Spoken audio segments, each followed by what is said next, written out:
Welcome everybody back to the next webinar here at JFD. Welcome also in the name of JFD to everybody outside. It's good to have you here once again within those kind of webinars. My name, Stefan Friedrichowski, and today I will not further introduce myself personally. No, today it's just the topic of what we want to discuss here, and that topic is DAX seasonal trading strategy. And that is quite an interesting topic because you might learn a lot about seasonals in general, about DAX in particular. So it's both kinds what we want to discuss today. And yeah, once again, have a nice warm welcome here to JFD. Good. But before I start, just a few comments before.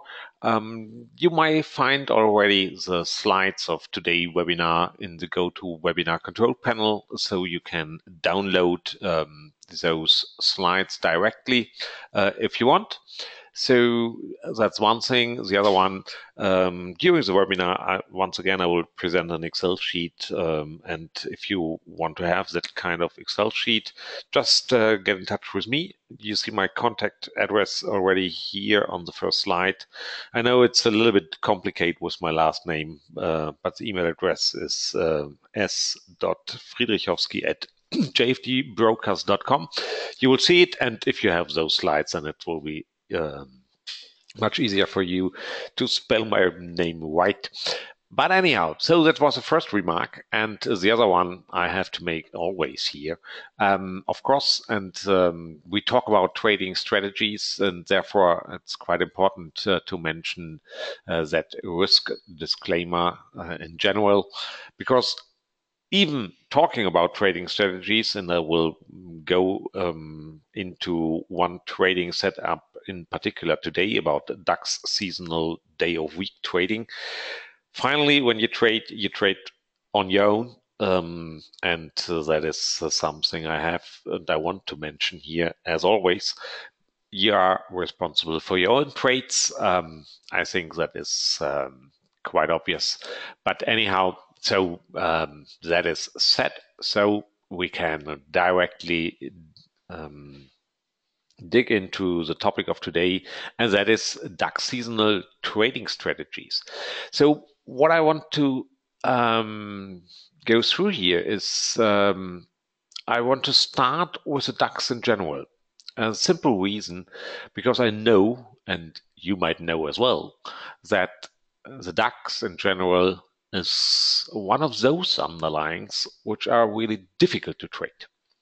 And since now you know me a little bit more, that is something, I have been investigating simply because I have tried to find out, are there special reasons why DAX trading is more difficult or more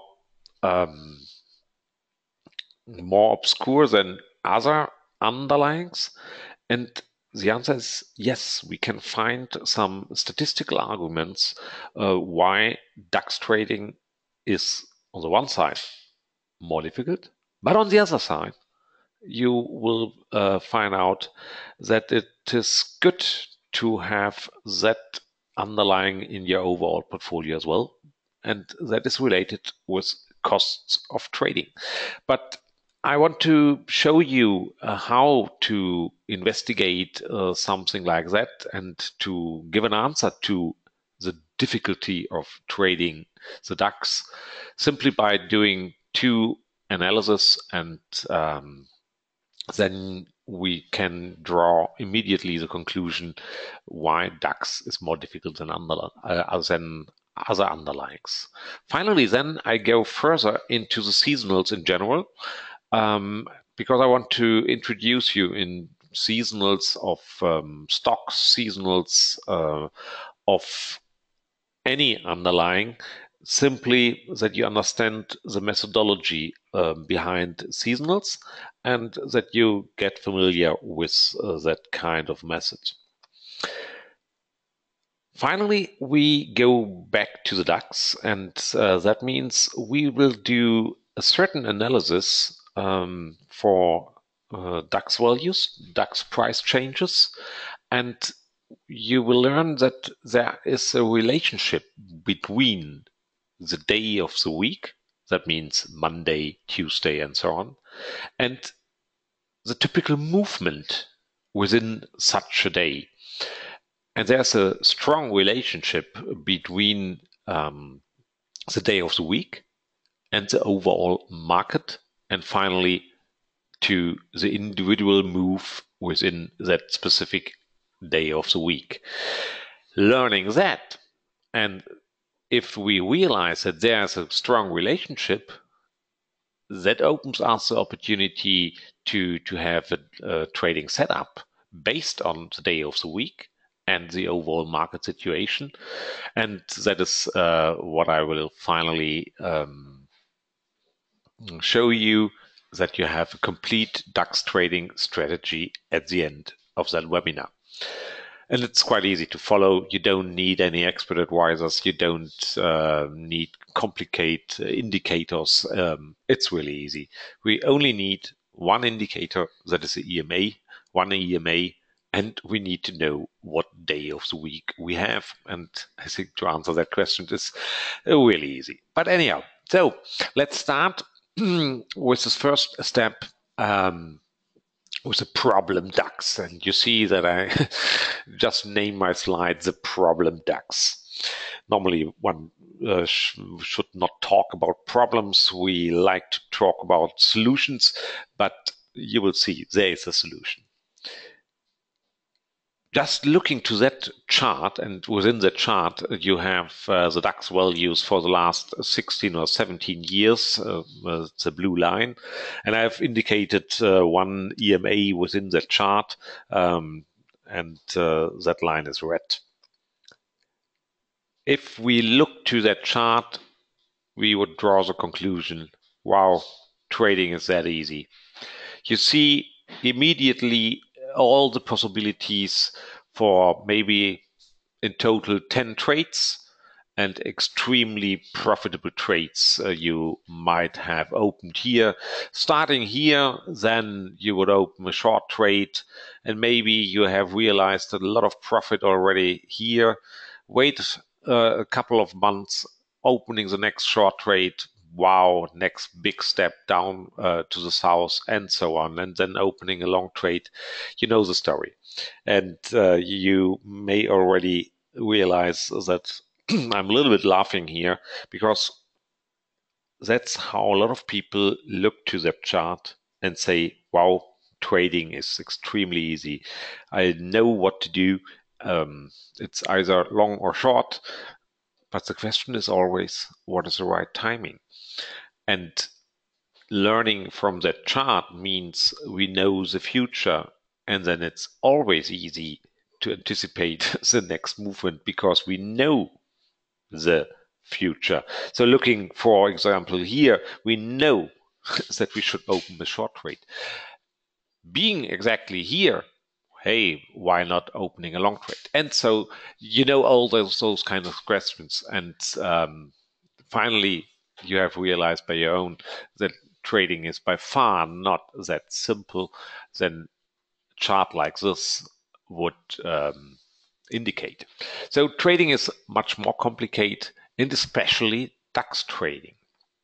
In this case, I look to a long-term behavior, and later I want to go in more daily considerations.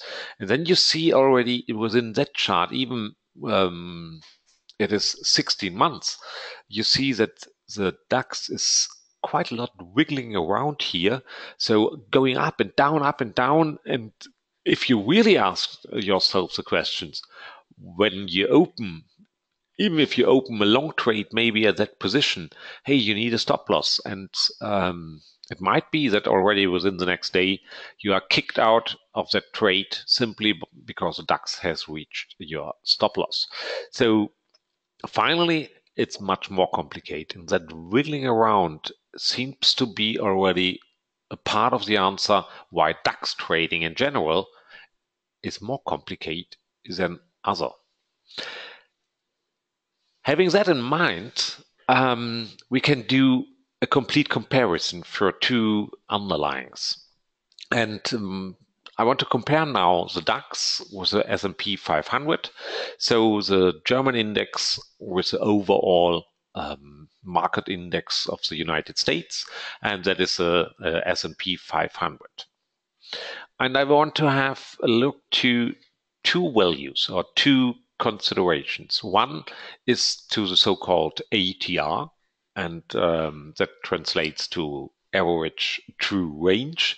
You might know that indicator that gives you a little bit of the daily range. It's a little bit a measure of the volatility of the overall market. We might look into the details of that indicator or that function which describes those values. But for now, it's enough to know it describes the volatility of the market. So high values in ATR, they are related to high volatility in the overall market. And the other question, which is important as well, if we want to open trades even for a little longer period of time, several days, then it's not only a question of how volatile the market is, it's also a question of what kind of absolute change do we have from one day to the other, so from close to close. So, for example, if I talk about DAX, finally, I mean for the so-called FDAX, the future DAX, and that closes at 10 o'clock p.m. in the evening. And I can ask the question, hey, what is a typical change from today, 10, to tomorrow, 10 p.m.? And so on. And that may be for the last 16 years. So that gives you the change from one day to the other, from one close to the other. And since I only want to answer the question in terms of movement, I look for the absolute change close to close, so without any direction. So every number is positive finally. And doing that kind of analysis, I can create a chart like this. Let me explain you a little bit what does it mean if I talk about so-called pseudo histogram. Histograms, I'm sure you know. Histograms normally show you how many pieces are within a certain interval. In this case, I have done something similar, but a little bit more straightforward. It's easier to do in Excel. Histograms are not that complicated, but let me try to explain what I have done here. You see in the blue line the DAX ATR values for the last 16 years, but not in the sequence of the date, like the DAX we have seen in the chart. No, now in an increasing order of the values. That means we have in total a little bit more than 4,000 days, and the lowest ATR value ever has been a little bit below 1%, and the highest value ever is a little bit below 5%. So my scale on the y-axis is in percent, so 0.01 stands for 1% and so on. And the ATR I use here, I think that has a period of 120, so it's a smooth ATR. So therefore, we don't have values close to zero, and we don't have values up to 10%. So those values are a little bit more smooth. And you see that in total, the ATR values for the DAX, the range is between 1% and nearly 5%. And now the astonishing result is, doing the same kind of analysis for the S&P 500, we can see that in general, the S&P 500 has lower values for the ATR value. So it starts about at 0.7%.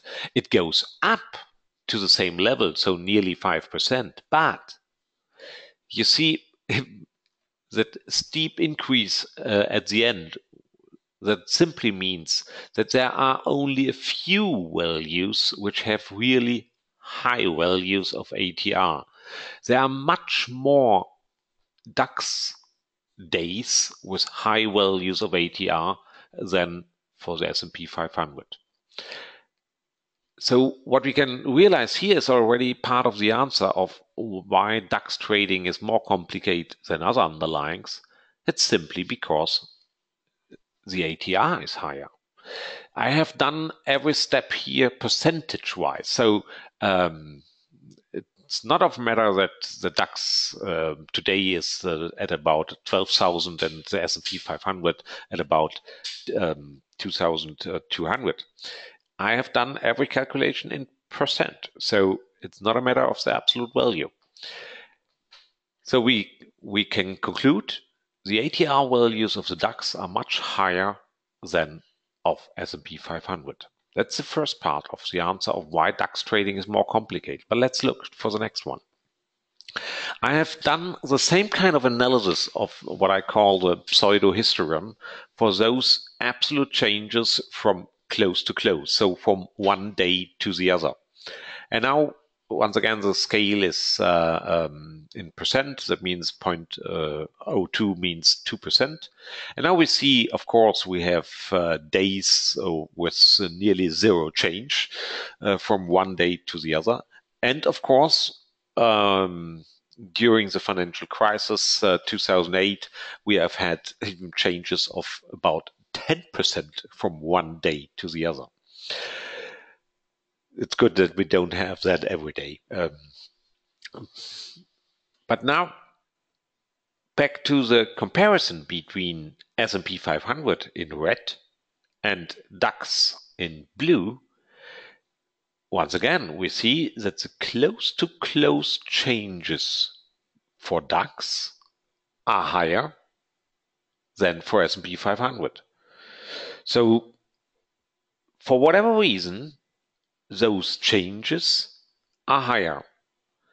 That finally means, because you know that on a long run, on a long term, percentage-wise, between the last 16 years, there's not that big difference between DAX and S&P 500.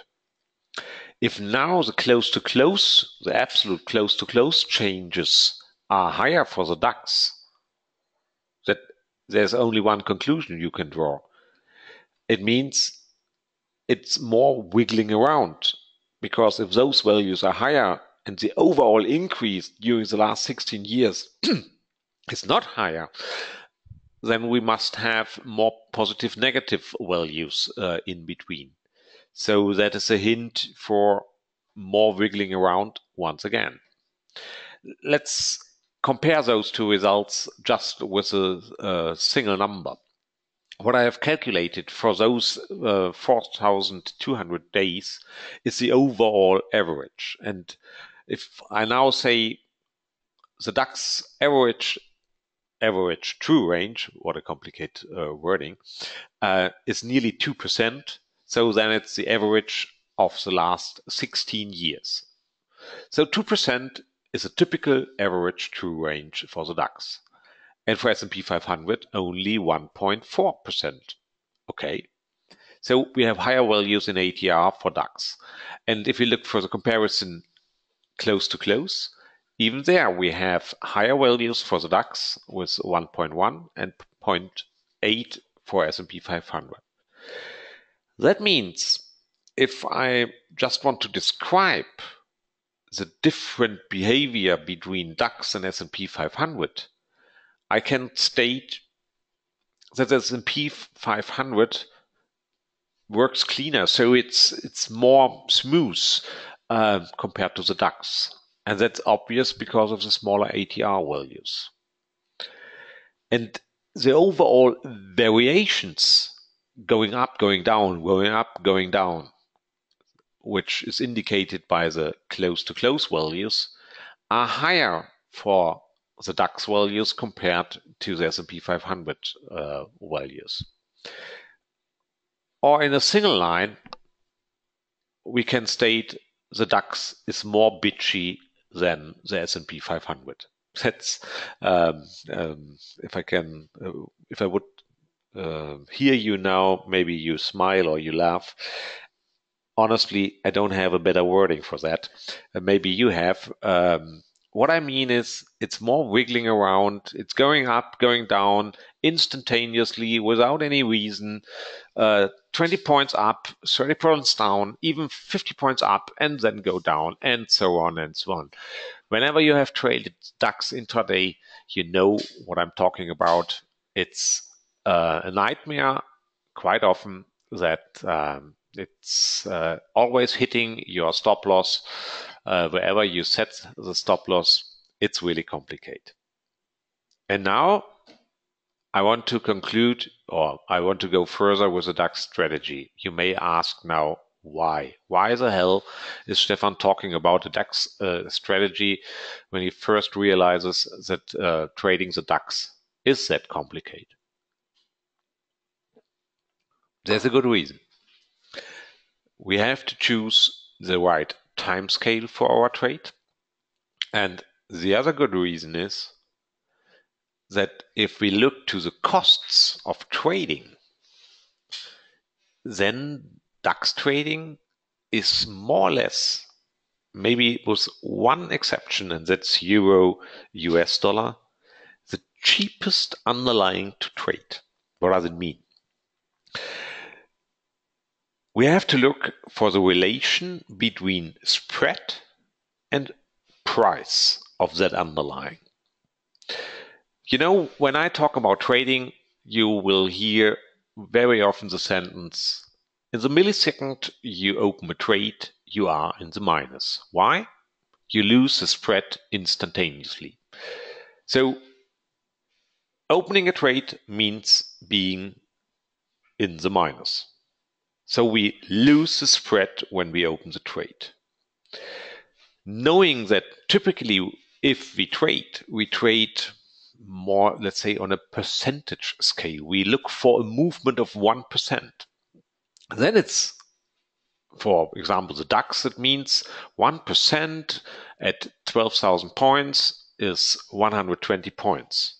And now we have to compare our 1 point spread, which we have at JFD for trading the DAX, with that 1% movement of 120 points. Or we can directly compare the 1 point spread with the overall price of the DAX, and that is 12,000. So that relation, 1 point against 12,000, is very, very good. Do the same consideration for S&P 500. S&P 500 is at 2,200 points, spread is 0.4. So if we now calculate the quotient between spread and price, you realize, hey, trading the DAX is about a factor of 2 more, or is cheaper than trading the S&P 500. So that's a good reason why DAX is not that bad to trade, because it has near the lowest costs of trading. So once again, Euro US dollar is another pair which is quite similar and is very good to trade with respect to costs of trades or costs of trading. But DAX is really good for that, and DAX is at least the best index you can trade if you look for the costs of trading, if you look for the relationship between spread and price. So there's a good argument, and the other one is the good argument to trade the DAX, and the other one is we have to do the right things. So not looking for trades within 1 minute or 10 minutes. No, let's look on a daily base. So that's good, but not too long. So we don't want to have overnight trades, so we don't have swap costs or whatever. And that is the right time scale we can look for. And that the strategy I want to introduce now is simply, sorry, I pressed the wrong button, but in a second I will be back on the right slide. That brings me to the topic of seasonals. Finally, we will do DAX seasonal on the base of day of the week. But in order to introduce that topic of seasonals, let's look first outside all our stock-related activities. Let's look to the mother of all seasonals, and that's of course simply the climate. Just wait a second and don't be irritated that I'm now talking about climate and weather and not about stock prices or whatever. But it's much easier to introduce a concept of seasonals by looking to that kind of diagram. What you see here is the climate data from my personal nearest weather station, and that is Dresden-Klotzsche, which is indicated here.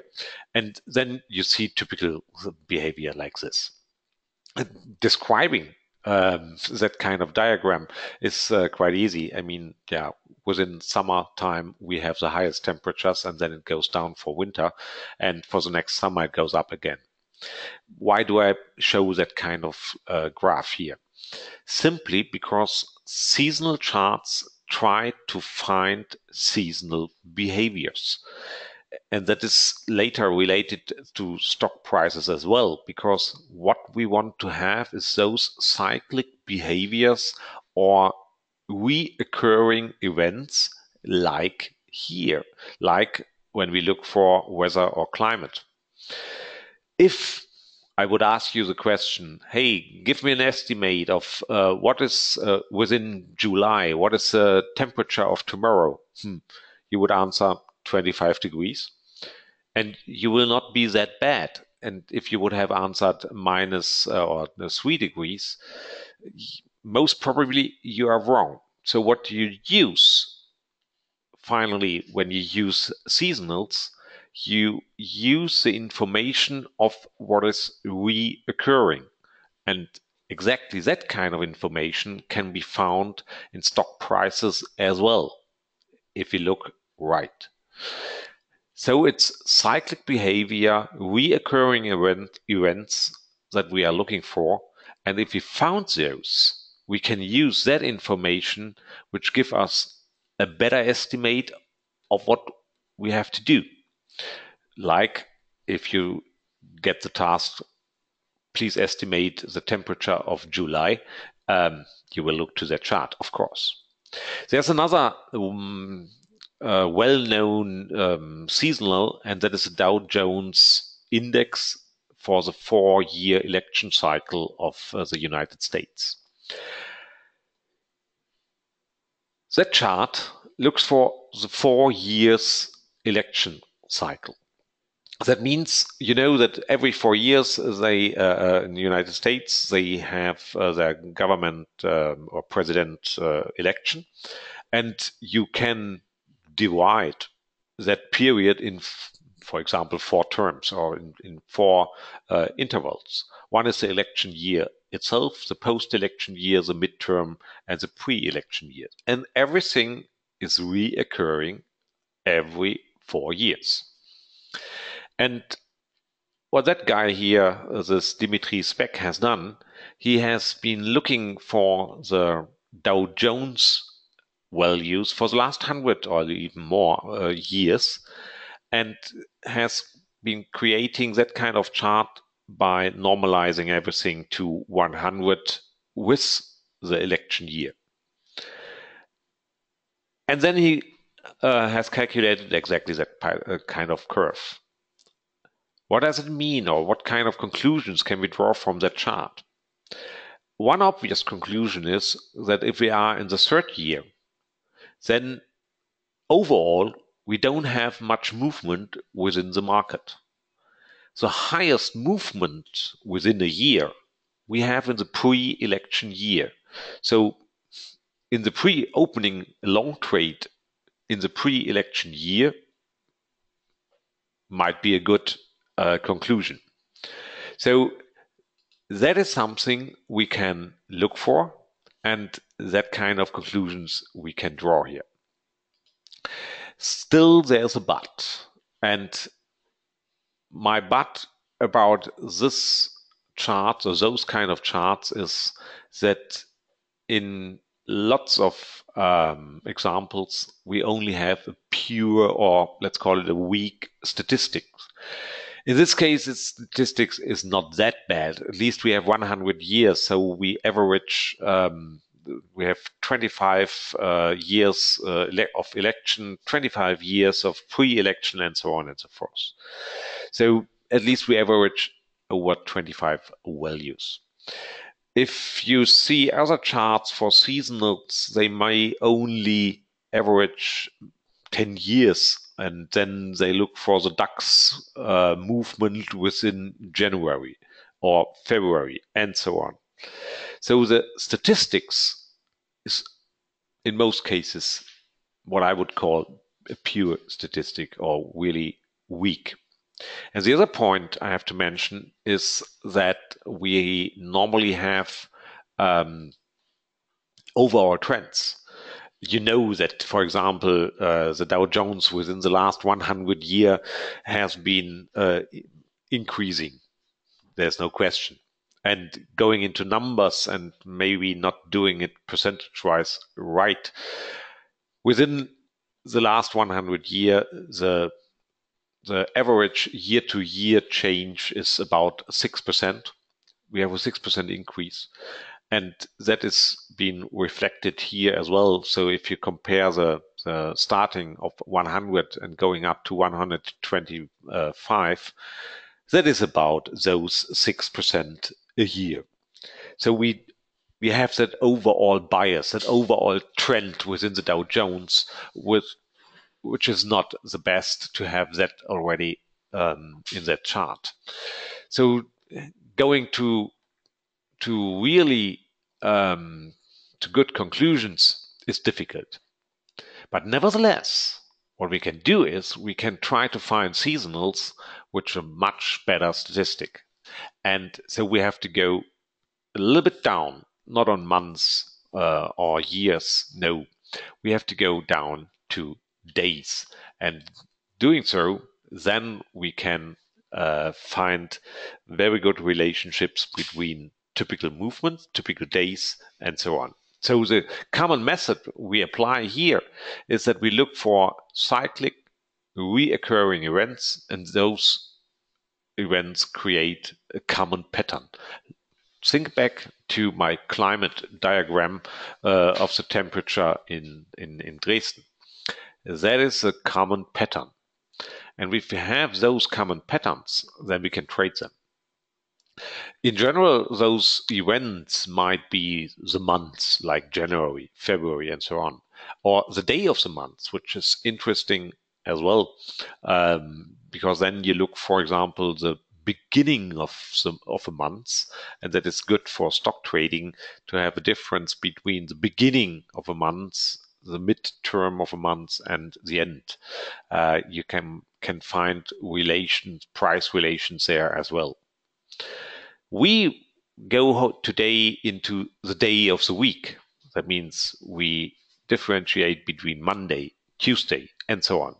And that opens us a much better statistic, because if we now look back for 16 years prices, we have about 250 trading days a year. And that means we have 50 times a Monday and 50 times a Tuesday.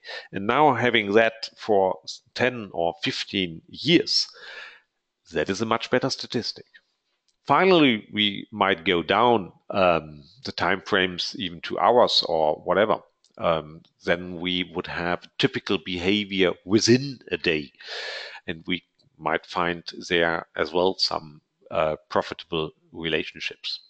The overall assumption here, everything repeats. But that kind of assumption is true, or is a base assumption for trading at all, that we find something in the past which we trade tomorrow once again.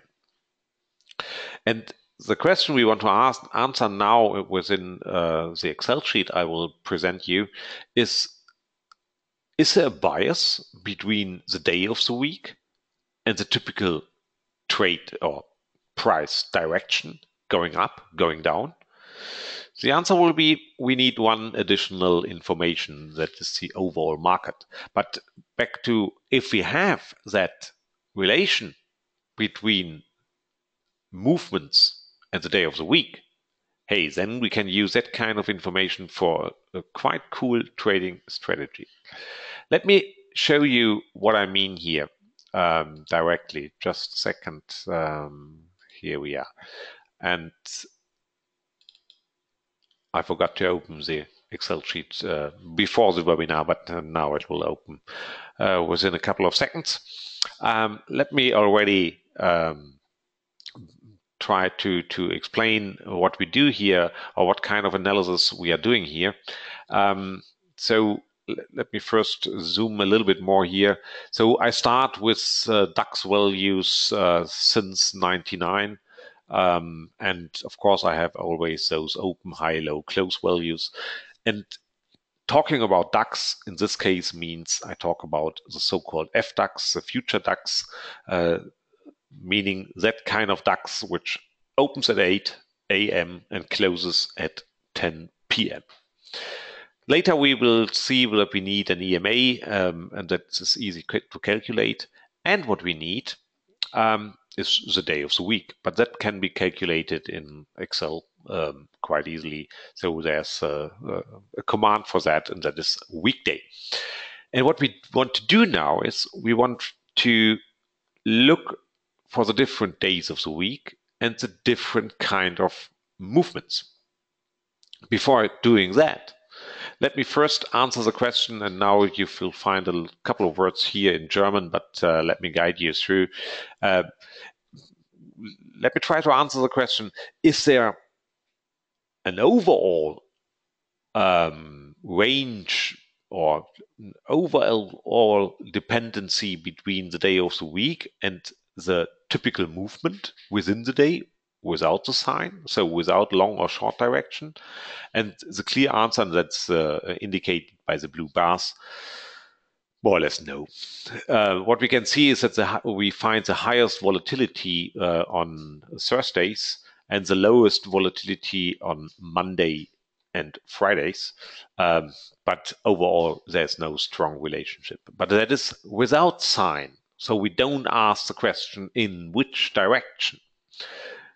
But now let's do it quite simple. What we need additionally, we need an overall market indicator. And that overall market indicator will be an EMA. Finally, it will be an EMA with a period of 40. And that indicator should answer the question, are we in a bull market or in a bear market? And to have that answer, simply by, is the value above, we call it a bull market, and is the value below that EMA, we are in a bear market. So that's my definition. And now if you look for the relative movement according to the day of the week, hey, now it's getting a very interesting picture. What does it mean if we look, for example, to the Monday? And looking for the Monday, and we will find blue bars and red bars. Blue means we look for those days within the last 16 years, days in a bull market, meaning the value of the DAX is above the EMA, with that simple definition between bull and bear market. And having that bar here, that blue bar to the north, to positive values, means that a typical Monday in a bull market is a day where the price of the DAX increases from open to close. Okay, so within the bull market, to expect that the price will increase is not that strange. I mean, that's more or less straightforward. And vice versa, by the way, if we are in a short market, so in a bear market. But now the astonishing result is the next day, the Tuesday. For Tuesdays, we can find that the typical behavior in a bull market is going to the south. So that means that is a reversal day. Tuesdays are those days where the difference between open and close goes exactly opposite to the market we are in. So in a bull market on Tuesdays, the average movement is to the south. And the average movement within a short market is to the north. So that's maybe a little bit surprising, but you might already have realized just by trading the DAX that you have those what sometimes is called a reversal day. And you can really prove that statistically by doing an analysis like this one.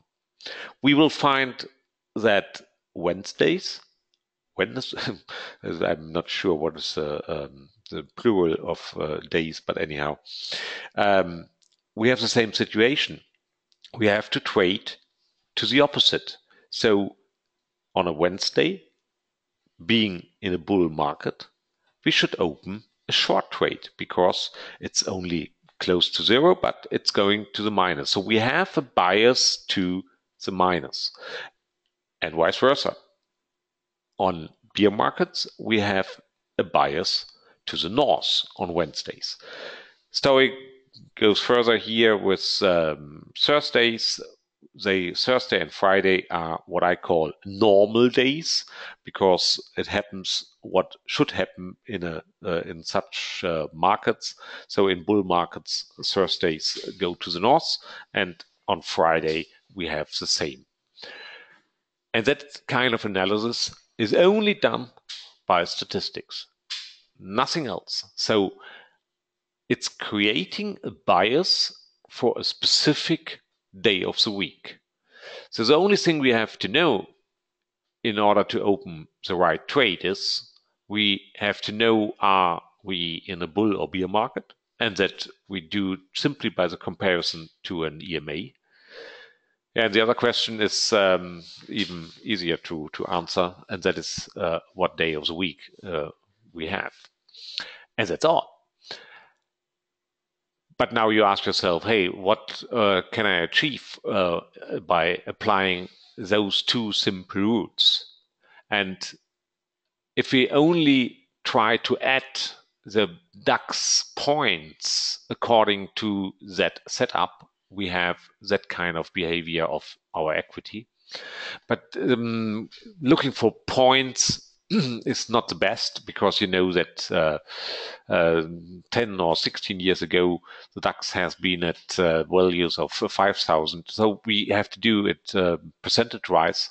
And that is something I've done within the Excel sheet as well. And then we can create really a typical equity line in terms of R, so typical risk of a trade. And within that Excel sheet, and once again, I repeat my offer that you can have that Excel sheet if you want, just sending me an email. You have the opportunity to even change the values. Let me bring it a little bit more to the north here. And then I can change some values. So what's good within that kind of consideration, we can, for example, change the EMA value here from 40 to, for example, 35. And then you see a little bit different equity line. And you might even say, hey, it's really getting better.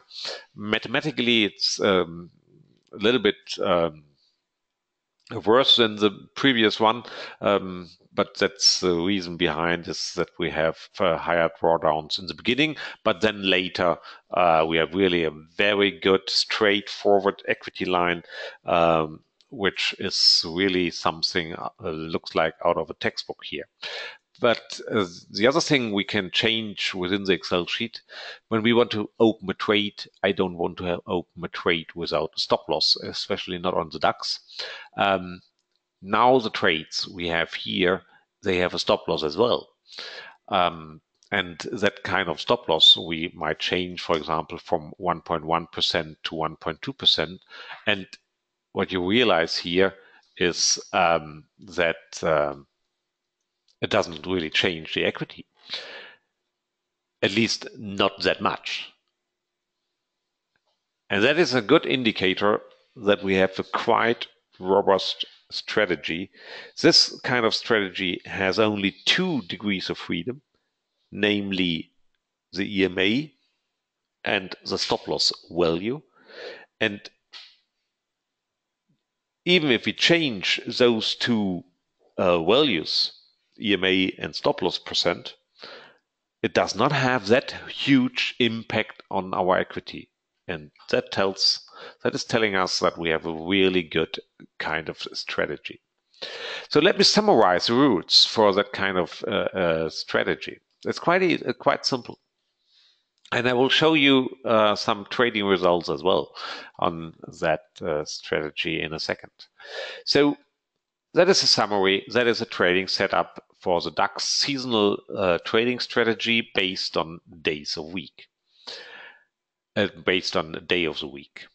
What we do, in order to be really precise, we compare the open at 8 o'clock with the EMA value of the previous day.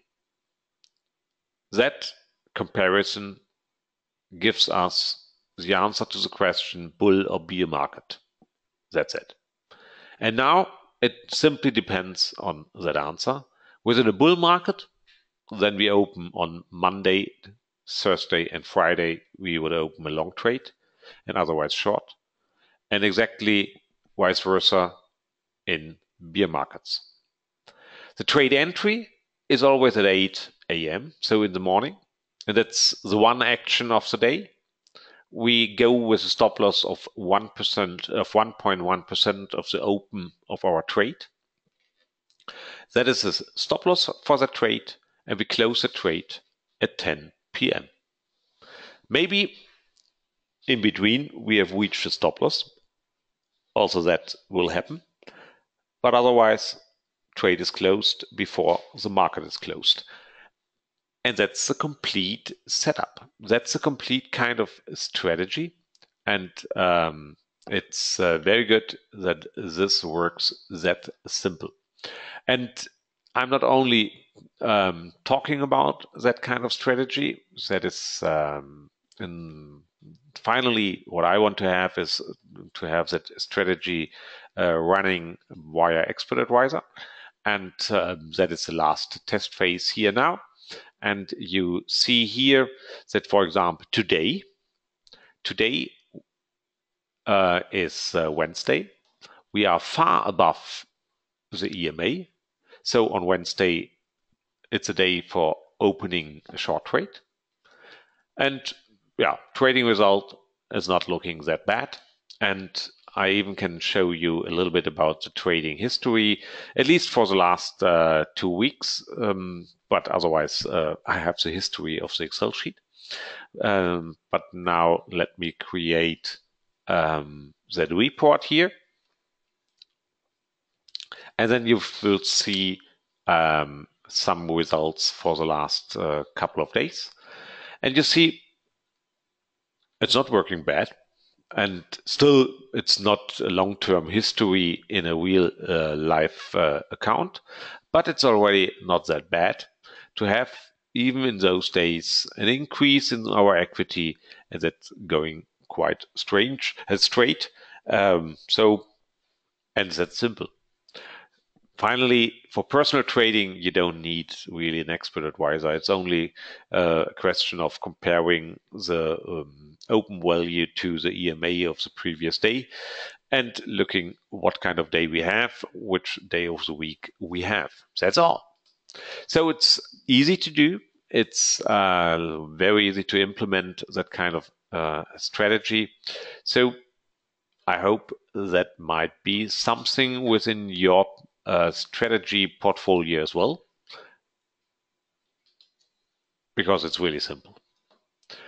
So my summary is seasonals are widely spread. You can find them within the internet at lots of different places, but most of them have unfortunately an insufficient statistics. So I would not rely on all those things you might find in the internet. What we have concluded here is that the DAX has indeed a certain bias to the week of to the day of the week, but we have to differentiate between bull and bear markets. And finally, we have a complete strategy based on a single EMA, the EMA 40, with a stop loss of 1.1% for opening a trade. And that's all. So it's a very good strategy, and I hope that you have learned even a little bit more, not only the strategy itself, but a little bit to the question of why DAX trading is more complicated than other underlyings. And even on the other side, why DAX trading is interesting, because one is cost of trading and the other is, for example, that kind of strategy, that DAX seasonal strategy. So that's for now. That's for today. I hope you enjoyed the webinar, and hope I can see you back within next month. There will be additional webinars from my end and my colleagues. So we have German webinars, we have English webinars. Just looking to the webpage of JFD Brokers, and you will find interesting topics, interesting speakers, and I'm sure you will enjoy it. So thanks very much. Have a nice day. And for those who are interested in football, in German football, today is what is called the German Classico. That means Bayern Munich against Dortmund. It starts in 25 minutes, I think. Okay. Thank you very much. Bye bye.